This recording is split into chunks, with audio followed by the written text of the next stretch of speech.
In a city ruled by fear, where a single glance from the wrong man could end your life, one woman dared to look away. Lorenzo Moretti wasn't just a billionaire.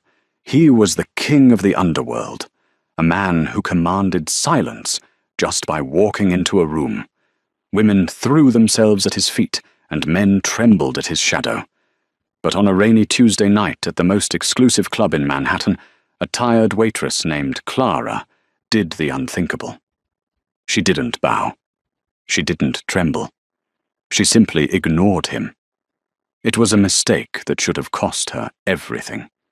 Instead, it sparked an obsession that would burn the city to the ground. This is the story of the waitress who tamed the beast, and the dark secret she was hiding that terrified even the Mafia itself. The Obsidian Lounge was not a place for the faint of heart, nor was it a place for the poor. It was a sanctuary of velvet, crystal, and blood money, tucked away in the beating heart of New York City's meatpacking district. The air inside always smelled of expensive cigars, vintage leather, and the distinct metallic scent of fear masked by heavy cologne. Clara adjusted her apron, the fabric scratching against her waist. Her feet throbbed in her cheap black flats. It was 1:00 a.m., and she had been on her feet since noon. She wasn't impressed by the clientele.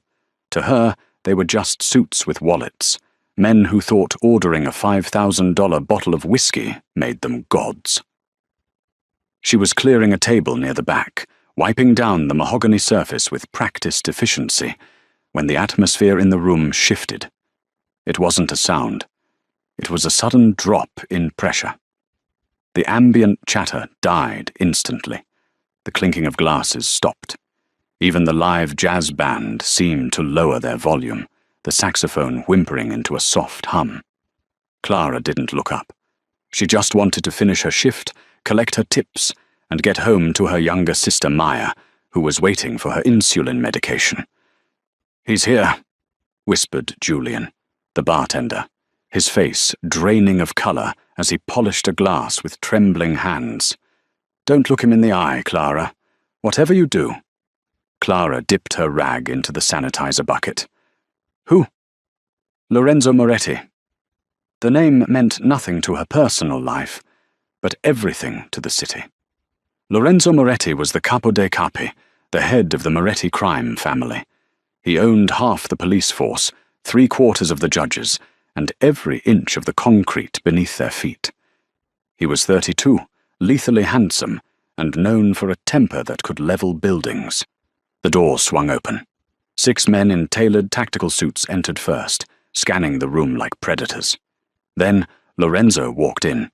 He was tall, wearing a charcoal Brioni suit that cost more than Clara's entire life earnings.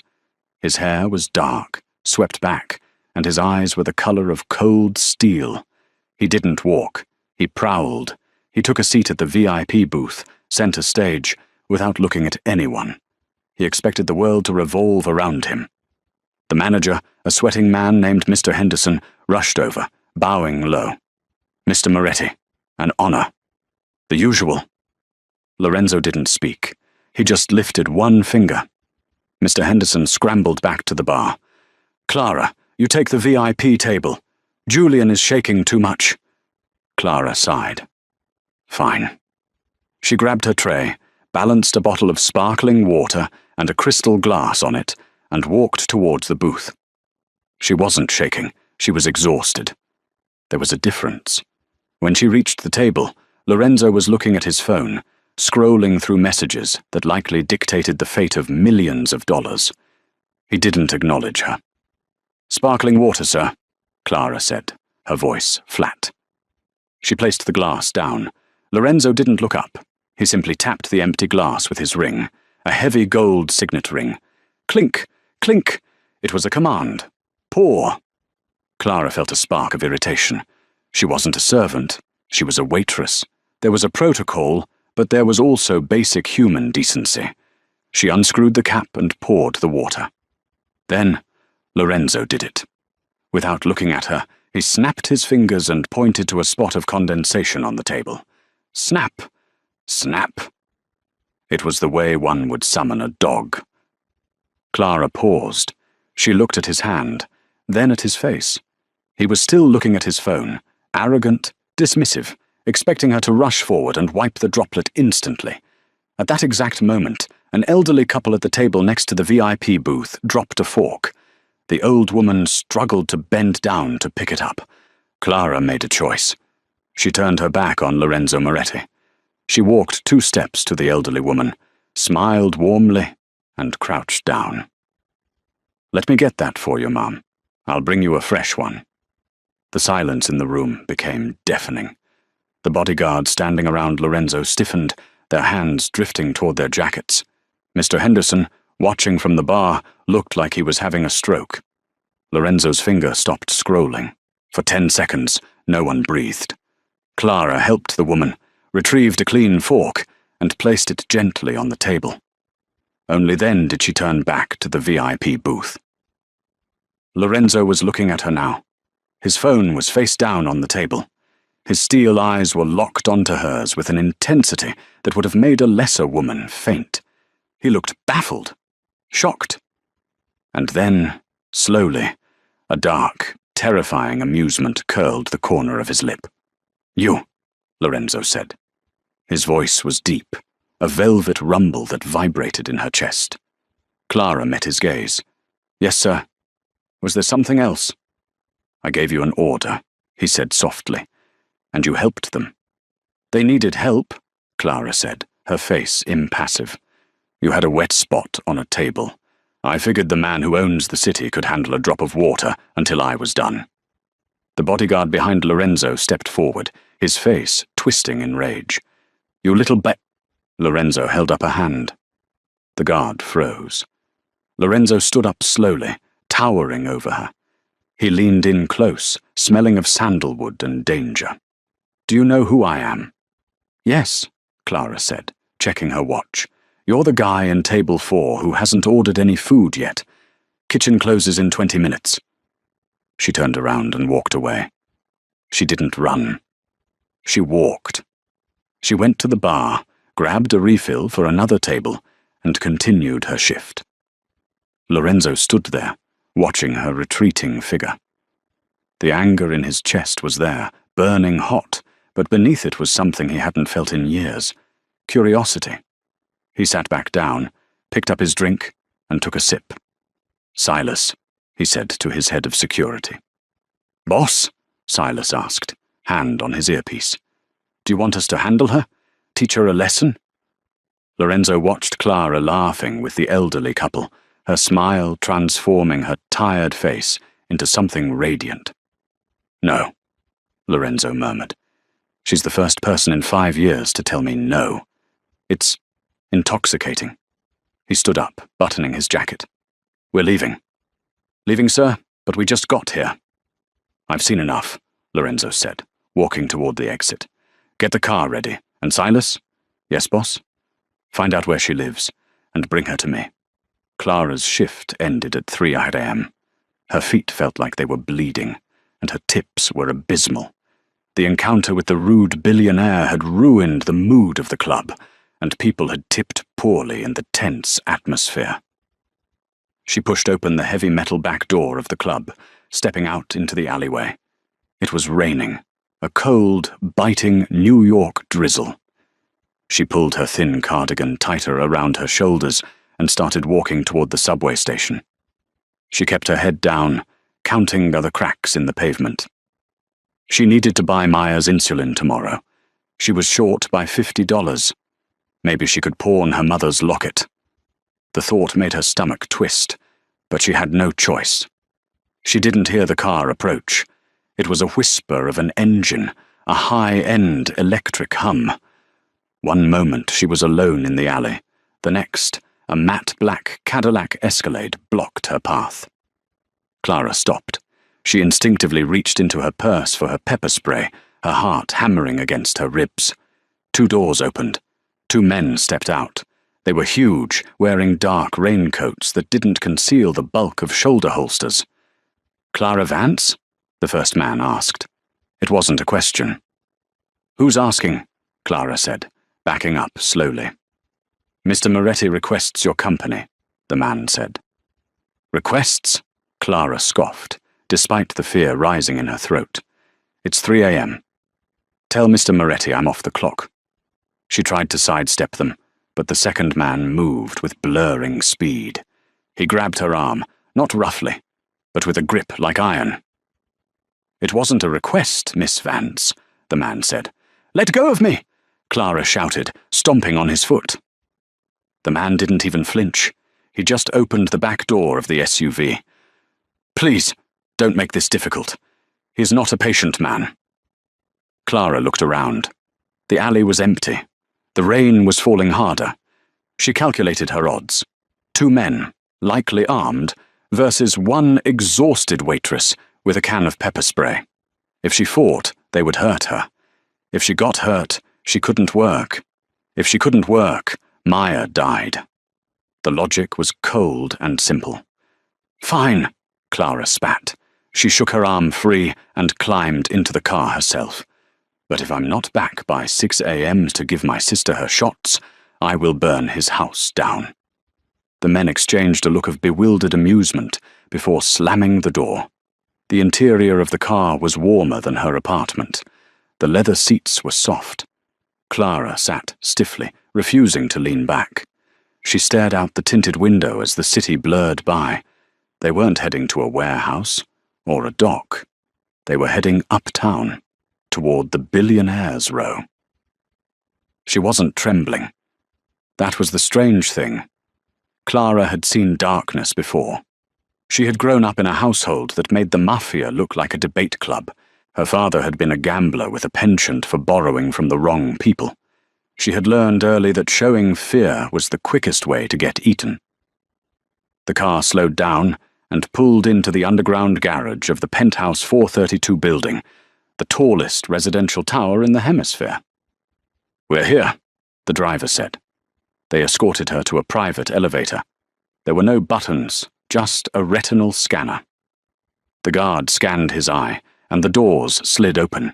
The elevator shot up, ears popping as they ascended 70 stories in seconds. The doors opened directly into a living room that was larger than Clara's entire apartment block. Floor-to-ceiling windows showcased the entire Manhattan skyline, glittering like diamonds on black velvet. A fireplace the size of a car roared in the center. And there he was. Lorenzo Moretti stood by the window, holding a glass of amber liquid. He had removed his suit jacket and rolled up his sleeves, revealing forearms corded with muscle and inked with faint, intricate tattoos. He turned around. The room was silent. "You came," he said, his voice low. "I was kidnapped," Clara corrected, crossing her arms over her chest. "There's a distinction." Lorenzo smirked. He walked toward her, the sound of his footsteps absorbed by the plush Persian rug. "I prefer the term summoned. Would you like a drink?" "I want to go home." "In time," Lorenzo said. He circled her, inspecting her like she was a rare piece of art he was considering buying. "You intrigued me tonight, Clara. No one ignores me." "Maybe you need better friends," she snapped. The guards by the elevator winced. No one spoke to the Don like that. Lorenzo stopped in front of her. He was close enough that she could see the flecks of gold in his grey eyes. "Why aren't you afraid? Most women in your position would be crying. Begging." Clara looked up at him, her chin high. "Mr. Moretti, I work double shifts 6 days a week to pay for medication that costs 300% more than it should.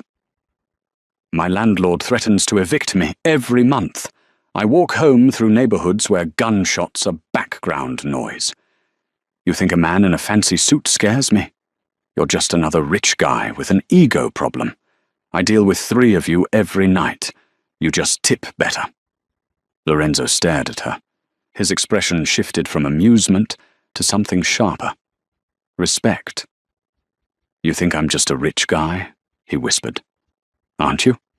Lorenzo laughed. It was a dark, dry sound. "I could buy the building you live in and demolish it while you sleep. I could have you erased from existence before the sun comes up." "Then do it," Clara challenged, stepping closer rather than backing away. "Because if you're not going to kill me, you're wasting my time, and I have things to do." For the first time in his life, Lorenzo Moretti was speechless. He looked at her worn-out shoes, her messy bun, the fire in her eyes. He felt a sudden, violent urge to possess that fire, to cup it in his hands and see if it burned him. "You have a debt," Lorenzo said suddenly. Clara blinked. "What?" "Your father," Lorenzo said. "Marcus Vance. He died 3 years ago, leaving behind a debt of $50,000 to the Romanovs, a debt that, unbeknownst to you, has been accruing interest." Clara's face went pale. The bravado slipped, just for a second. "How do you know that?" "I know everything," Lorenzo said smoothly. "The Romanos are losing patience. They plan to collect next week. Not from your father, obviously, but from his next of kin." He pulled a file from the table and tossed it in front of her. It was a photo of her sister, Maya, walking to school. Clara felt the blood drain from her body. The air left her lungs. "If you touch her—" "I won't," Lorenzo said. "But the Romanos will. Unless—" "Unless what?" Clara hissed. "Unless you belong to me." The silence in the penthouse was heavy, suffocating. The fire crackled, casting long, dancing shadows against the walls. Clara stared at the photo of Maya, her little sister, her only reason for breathing. She looked up at Lorenzo. The attraction she had felt earlier, the undeniable pull of his dark charisma, was gone, replaced by cold hatred. "What do you mean, belong to you?" she asked, her voice trembling with suppressed rage. Lorenzo took a sip of his whiskey. "I need a wife, Clara." Clara blinked, certain she had misheard him. "Excuse me?" "My position," Lorenzo began, pacing slowly, "is under threat. The Commission, the governing body of the families, believes I am too volatile to lead without a tether. They want me married to a traditional Italian girl from one of the rival families to secure a peace treaty, specifically the daughter of the Sartini family." He grimaced, as if the name tasted like poison. "If I marry a Sartini, they will kill me in my sleep within a year and take my territory. I need a wife who is unconnected to this world, someone who owes me, someone I can control." "You can't control me," Clara said instantly. Lorenzo smiled. "That is exactly why I picked you. You have a spine. If I marry a weakling, the wolves will eat her alive. You might actually survive." He placed his hands on the table, leaning in. "Here is the deal. You marry me. We stay married for 1 year. In exchange, I pay off your father's debt to the Romanos immediately. I provide the best medical care in the world for your sister's condition. And after 1 year, we divorce. You walk away with $5 million and a clean slate." Clara's mind was racing. $5 million. Maya's debt gone, the Romanos gone. It was everything she had ever prayed for. But the cost was selling her soul to the devil. "And if I say no?" "Then I open the door," Lorenzo said, gesturing to the elevator. "You leave, and next week, when the Romanos come for your sister, you deal with them on your own." It wasn't a choice. It was an execution disguised as a proposal. Clara looked at the photo of Maya again. She thought about the nights she held Maya while she cried from the pain, the fear of running out of insulin, the constant looking over her shoulder. She took a deep breath. She looked Lorenzo Moretti in the eye. "I have conditions," she said. Lorenzo raised an eyebrow. "You are in no position to negotiate." "I am if you want this to look real," Clara countered. "If I'm your wife, I'm not your prisoner. I work. I keep my job. Absolutely not. My wife doesn't wipe tables." "Then no deal," Clara said firmly. "I won't be a bird in a cage, Lorenzo. I keep my life. You just get to be part of it." Lorenzo stared at her. He calculated. He saw the stubborn set of her jaw. He realized that if he pushed too hard, she would break, and he needed her strong. "Fine," he growled. "But you will have bodyguards. Invisible but there." "Fine. And you move in here? Tonight?" "I need to pack. I need to explain to Maya." "My men will move your things. You tell Maya you got a promotion, a live-in management position." Clara felt a tear slip down her cheek. She wiped it away angrily. "You're a monster." "I'm a businessman, Clara," Lorenzo said, extending his hand. "Do we have a deal?" Clara looked at his large, scarred hand. She hesitated. Then, thinking of Maya, she reached out and grasped it. His skin was rough, hot. When their palms touched, a jolt of electricity shot up her arm, startling them both. Lorenzo's eyes widened slightly. "Deal," she whispered. "Good," Lorenzo said, not letting go of her hand. He pulled her slightly closer. "Welcome to the family, Mrs. Moretti." Suddenly the elevator doors chimed. Silas, the head of security, burst into the room, his face pale. He had a gun in his hand. "Boss! Get down!" Crash! The floor-to-ceiling window shattered into a million diamonds as a sniper round tore through the glass, embedding itself in the wall inches from Lorenzo's head. Clara screamed, dropping to the floor. "We're under attack!" Silas roared. "It's the Sartinis!" Lorenzo didn't panic. He moved with terrifying speed. He didn't dive for cover behind the sofa. He dove for Clara. He covered her body with his, shielding her from the rain of glass and bullets. "Stay down!"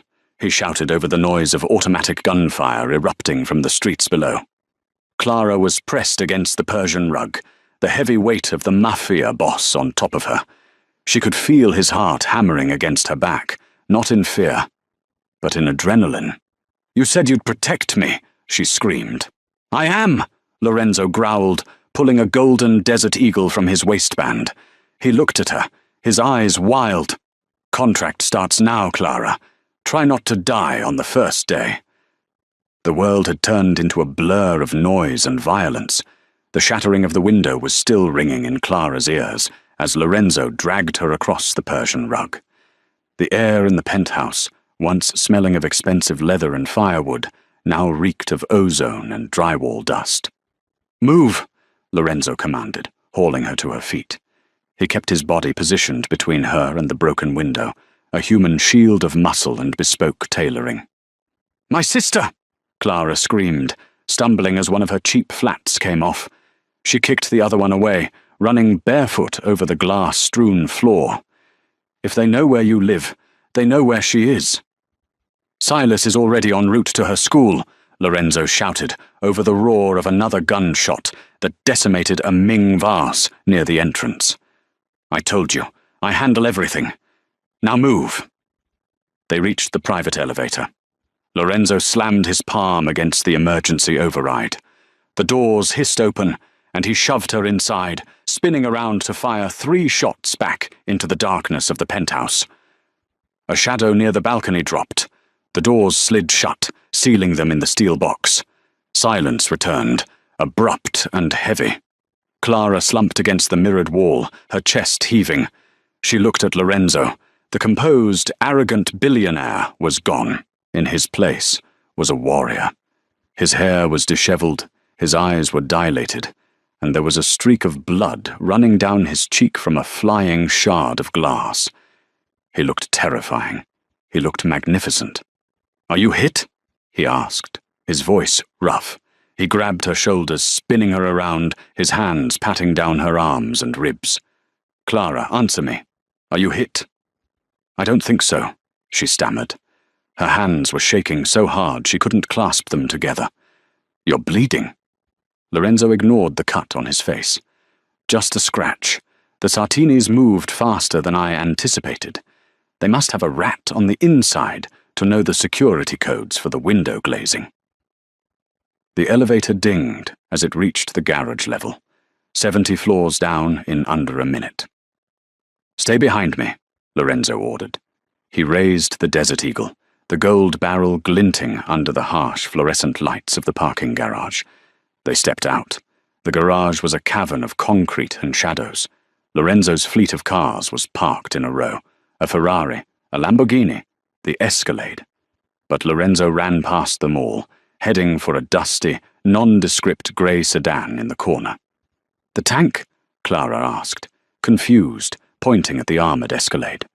"Too obvious. It'll be rigged," Lorenzo said. He unlocked the grey sedan, a souped-up armoured Chevy, and threw the door open for her. "Get in."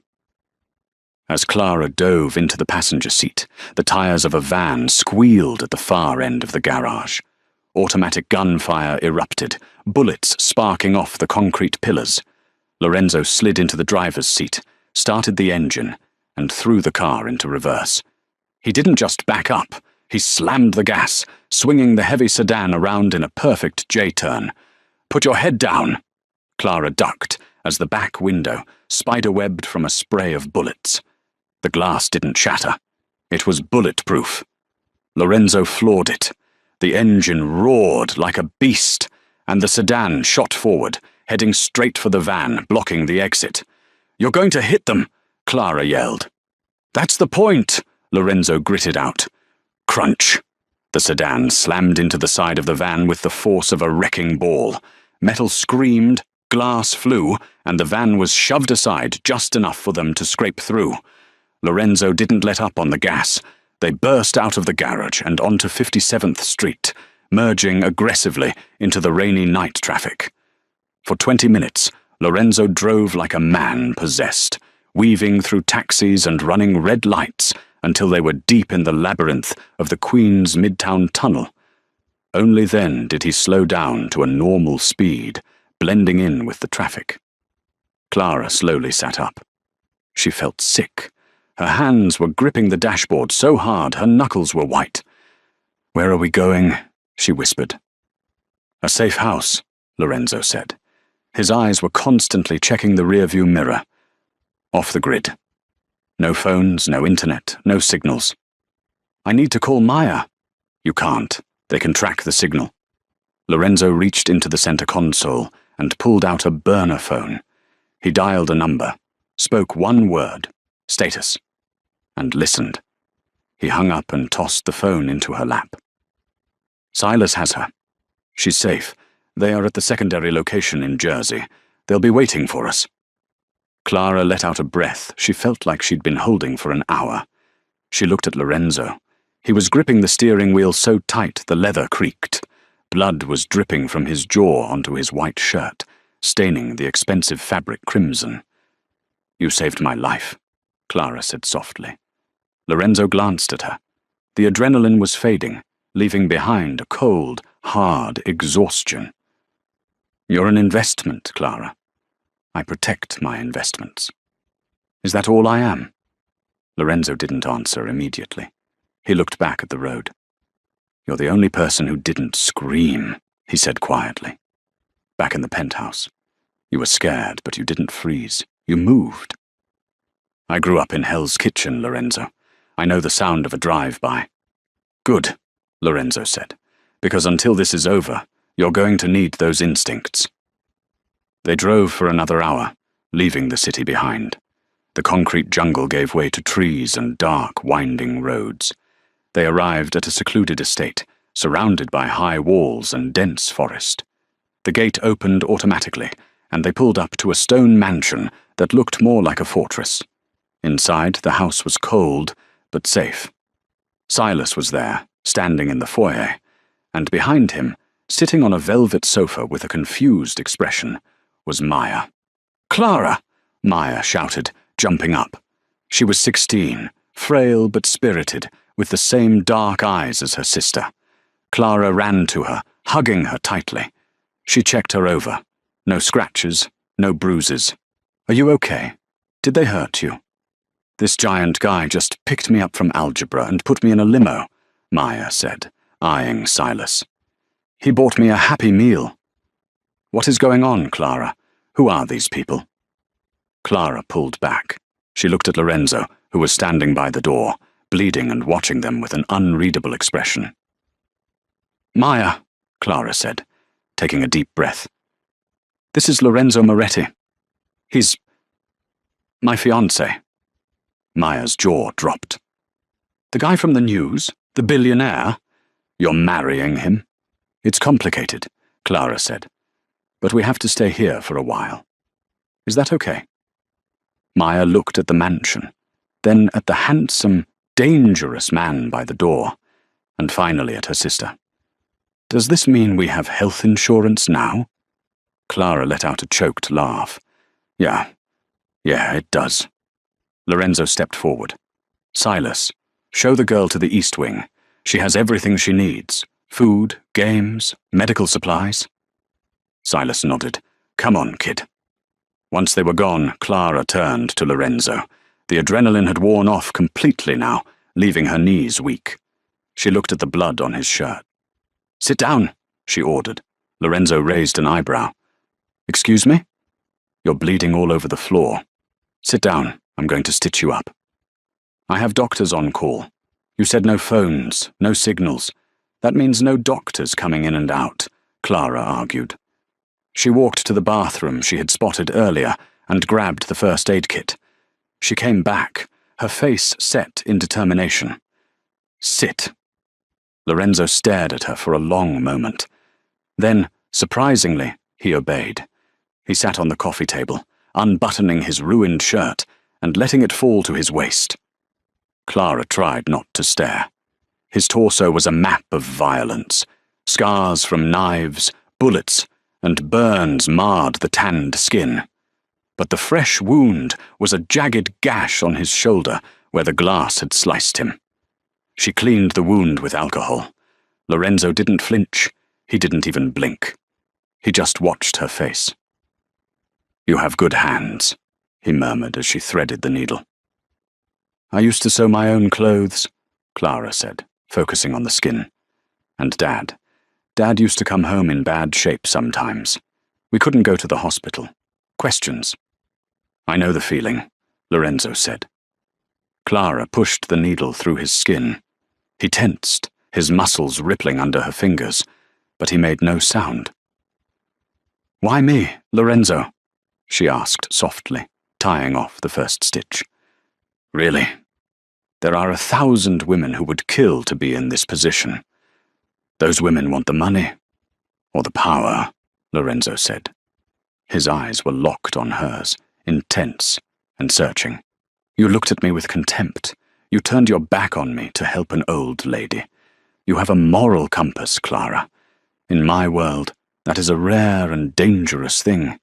I need someone who won't stab me in the back the moment I turn around. I might stab you if you keep being rude to waitresses, she muttered. Lorenzo chuckled. It was a genuine sound this time, low and husky. He reached up with his uninjured hand and caught her wrist. Clara froze. His thumb traced the pulse point on her inner wrist. We have to make this look real, Lorenzo whispered. The wedding is in 3 days. The Sartinis will be there. The world will be watching. If they smell a lie, they will kill us both. I can act, Clara said, her breath catching in her throat. It can't be acting, Lorenzo said. He leaned in, his face inches from hers. You have to believe it.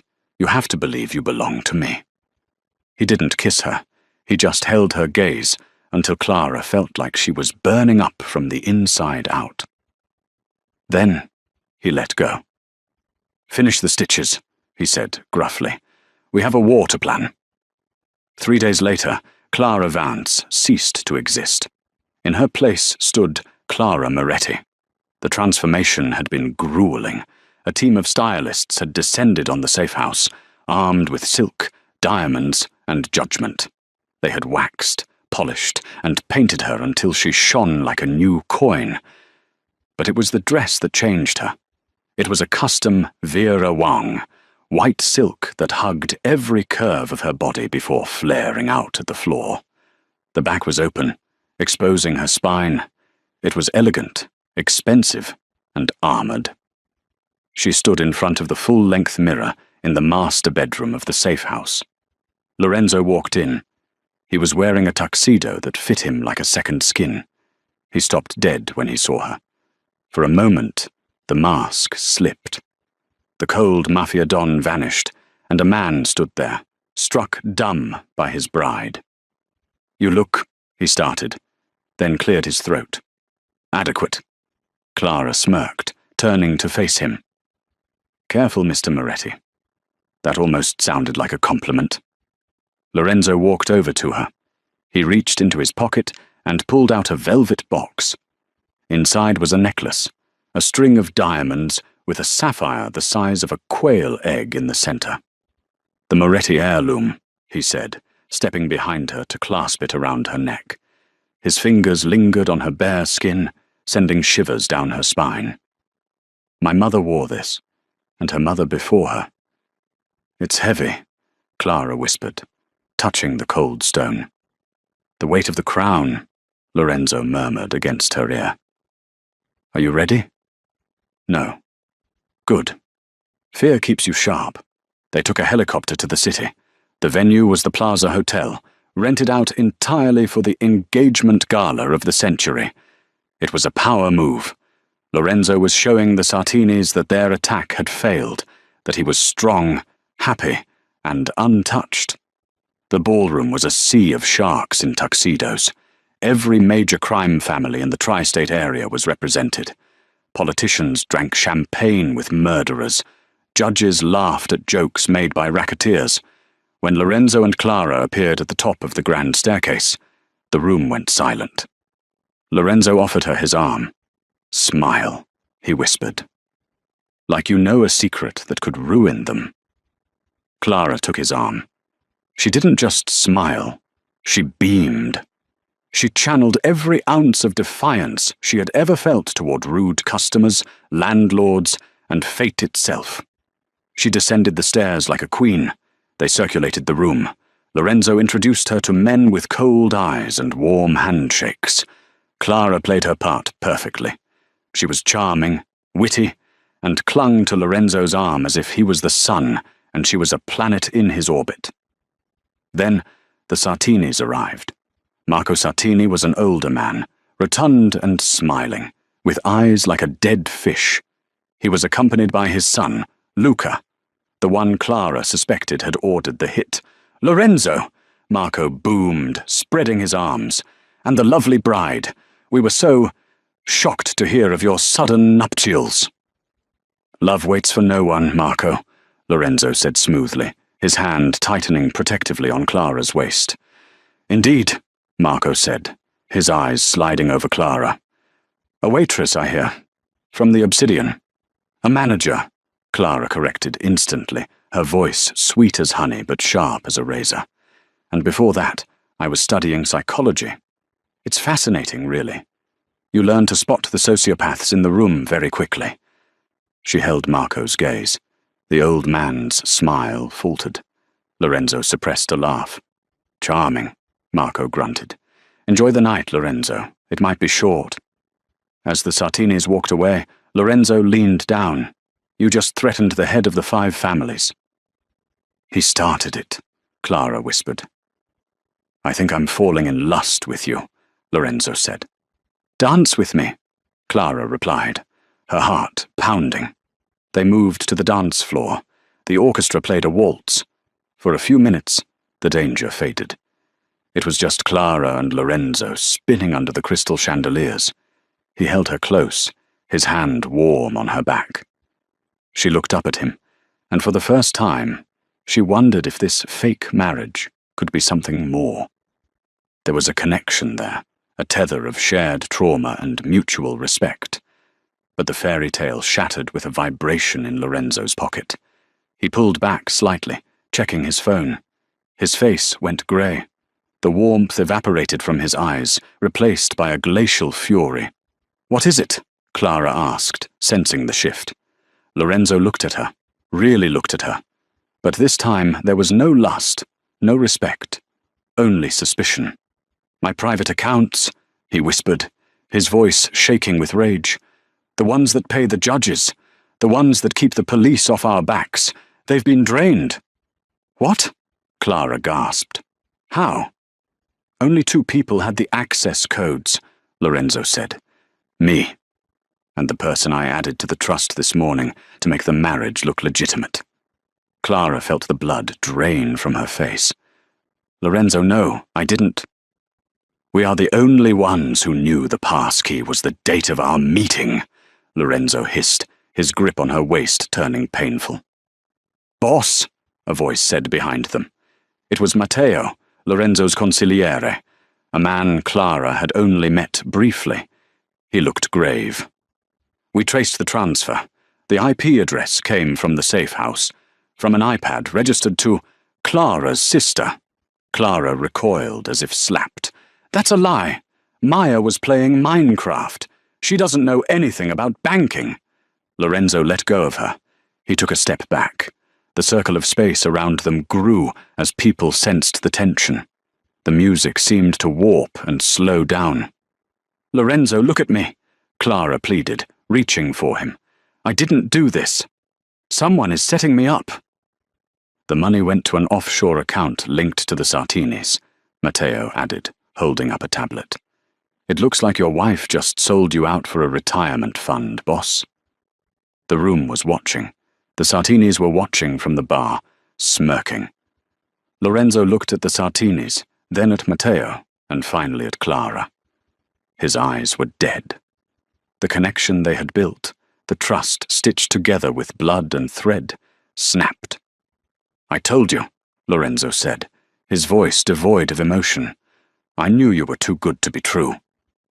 Lorenzo, please, Silas, Lorenzo barked. The security chief appeared instantly. Take her to the basement, Lorenzo ordered, turning his back on her. And find her sister.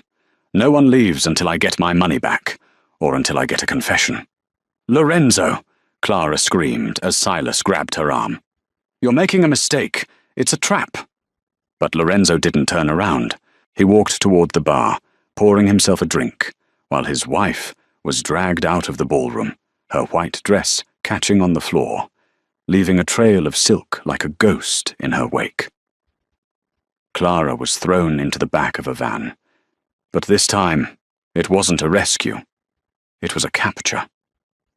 As the doors slammed shut, plunging her into darkness, she realized the truth. The danger wasn't the Sartinis. The danger wasn't the sniper.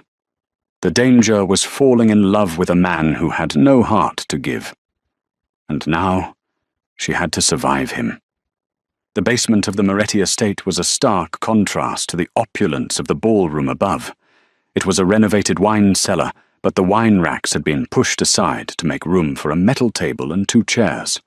The air was damp, smelling of mold and old vinegar. Clara sat on one of the metal chairs. She was still wearing her wedding dress, but the hem was now stained with grease and dirt from the van floor. Her hands were not tied. Lorenzo wasn't that barbaric with women, but the heavy steel door was locked from the outside. She wasn't crying. She was past tears. She was in a cold, calculating state of shock. Her mind replayed the events of the last hour. The accusation, the iPad, Matteo. The name stuck in her mind like a splinter. The heavy iron bolt slid back with a clang that echoed off the stone walls. The door creaked open. Lorenzo entered. He had removed his tuxedo jacket and unbuttoned his collar. He looked exhausted, but his eyes were burning with a manic intensity. He carried a bottle of water and a tablet. He slammed the water onto the table, the noise making Clara flinch. Drink, he commanded. I don't need you passing out. Clara looked at the water, then at him. I'm not thirsty. I'm innocent. The evidence says otherwise, Lorenzo said, pacing the small room like a caged tiger. $30 million moved in 3 seconds.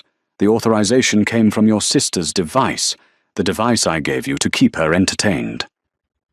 The device Matteo gave her, Clara corrected sharply. Lorenzo stopped pacing. He turned to her slowly. What did you say? I didn't set up the iPad, Clara said, her voice gaining strength. I don't know the Wi-Fi password to the safe house. I don't know your encryption keys. When we got to the safe house, your consigliere, Matteo, gave the iPad to Maya. He said he had preloaded it with games so she wouldn't be bored. Lorenzo narrowed his eyes. Matteo has been with me for 10 years. He took a bullet for my father. You've been with me for 3 days. And in those 3 days, I've learned that loyalty in your world is bought, not earned, Clara shot back. Think about it, Lorenzo. You're the genius businessman. Look at the timing. The Sartinis attacked the penthouse minutes after I agreed to the deal. How did they know I was there? How did they know about the window glazing codes? Lorenzo went still. The gears in his mind were turning, grinding against his preconceived notions. And tonight, Clara continued, standing up and ignoring the way her dress pooled heavily around her. The money moved right when the Sartinis arrived. It was a signal. The money wasn't just stolen, it was the payment for your head. Lorenzo looked at the tablet in his hand. He swiped through the data logs. The IP address is confirmed. It matches the iPad. Look deeper, Clara urged, stepping closer to him, invading his personal space. She wasn't afraid of him anymore. If she was going to die, she would die fighting for the truth. Check the outgoing packets. If Maya was playing a game, the data usage would be consistent. But if it was a hack, there would be a massive spike in upload speed for a split second. A background script. Lorenzo hesitated. He looked at her, seeing the desperation and the fierce intelligence in her eyes. He tapped the screen, pulling up the raw network diagnostics. He scrolled, and then he froze. There it was. A singular, massive data spike at 9:02 p.m. It was a rootkit, Lorenzo whispered, his face losing all color. An automated script triggered remotely. Maya didn't send the money. The iPad did it automatically once it connected to the secure network. And who had access to the iPad before Maya? Clara asked softly. Matteo, Lorenzo breathed. The realization hit him with the force of a physical blow. He staggered back, leaning against the cold stone wall. He's the rat. He's been the rat the whole time. He fed the Sartinis the info on the penthouse. He set you up to take the fall so I would be distracted. He looked up at Clara, horror dawning on his face. I sent him to get Maya. I told him to bring her here for questioning. Clara screamed. He's going to kill her. No, Lorenzo said, his voice turning into a growl of pure animal rage. He's going to use her as a hostage to get out of the building, but he won't get far. Lorenzo reached for his radio on his belt. Silas, Sector 4. Secure the girl. Matteo is the hostile. I repeat, Matteo is the... Boom! A massive explosion shook the foundation of the estate. Dust rained down from the ceiling. The lights flickered and died, plunging the basement into pitch blackness. The generator, Lorenzo hissed in the dark. They just blew the main power. The emergency red lights kicked on, bathing the room in a bloody glow. They're here, Lorenzo said, grabbing Clara's hand. The Sartinis aren't just at the party. They have a hit squad outside. Matteo just opened the gates. He pulled his gun, checking the chamber. Then he looked at Clara. I'm so sorry. Apologize later, Clara said, ripping the long train off her dress to free her legs. She kicked off her heels, standing barefoot on the cold concrete. Right now, give me a weapon. Lorenzo looked at her. This waitress who served coffee to sharks, this woman who defied him, this wife who was now his only ally. He reached into his ankle holster and pulled out a backup knife, a 6-inch tactical blade. He handed it to her. Don't hesitate. Stick it in the soft parts. Neck, underarm, groin. Clara gripped the handle. Her hand was shaking, but her jaw was set. Let's go get my sister. The hallway leading to the ballroom was a war zone, but the real nightmare waited inside. Peeking through the cracked service doors, Clara's blood turned to ice. On the stage, amidst the ruin of the gala, Matteo stood with a gun pressed to Maya's temple. Beside him, Marco Sartini laughed, shouting for Lorenzo to show himself or watch the girl die. Lorenzo prepared to breach, his face a mask of lethal resolve. I have to draw their fire. You'll be cut to ribbons, Clara hissed, gripping his arm. She scanned the kitchen. Steam valves, crates of alcohol, a dumbwaiter. You think in bullets. I think in service. Give me 30 seconds. She didn't wait for permission. Clara grabbed a crate of high-proof vodka, stuffed a rag into a bottle, and lit it. She shoved the makeshift bomb into the dumbwaiter and hit the button for the ballroom stage. When you hear the crash, she whispered, don't miss. On stage, Matteo counted down. 1, 2, crash. The dumbwaiter doors blew open behind them, showering the stage with flaming alcohol and shattered glass. Matteo flinched, shielding his face from the sudden heat. That split second was all Lorenzo needed.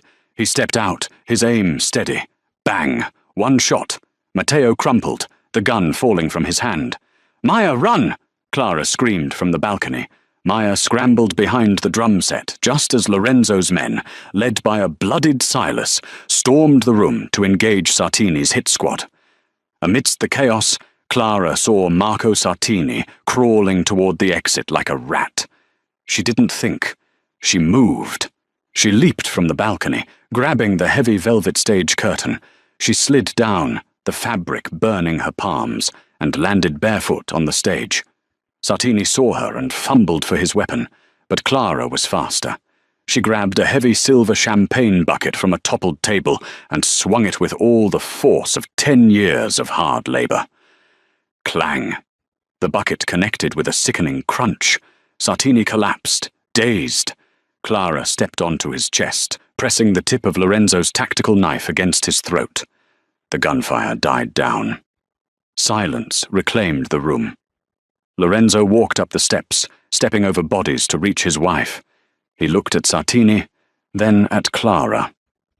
"Finish him," Lorenzo said softly. "It's the only way to be sure." Clara looked at the terrifying power in her hands. Then she looked at Maya, shivering behind the drums. "No," Clara said, withdrawing the knife. "I'm not a murderer, Lorenzo. That's your job." She stepped back, grabbing her sister's hand. "I'm taking her to the car. Clean up your mess." Clara walked away without looking back. Behind her, she heard Lorenzo speak one final word to the rival Don. Then, a single gunshot rang out. Lorenzo Moretti didn't believe in mercy. The new contract 1 week later, the Obsidian Lounge was closed for a private meeting. Clara sat in the VIP booth, wearing a tailored black dress that screamed authority. Lorenzo sat opposite her, looking weary. He slid a thick envelope across the mahogany table. "The Sartini territories have been absorbed," he said quietly. "The threat is gone. And so is your debt. This envelope contains the annulment papers and $5 million. You're free, Clara." Clara stared at the envelope. It was everything she had wanted. Safety for Maya, financial freedom, an exit. Lorenzo was giving her an out because he cared enough to let her go. She looked at him, the lonely king on his throne of ash. She realized that running away would only lead back to a life of fear. Here she had power. Here she was respected. Clara picked up the envelope and tore it in half. Lorenzo's eyes widened.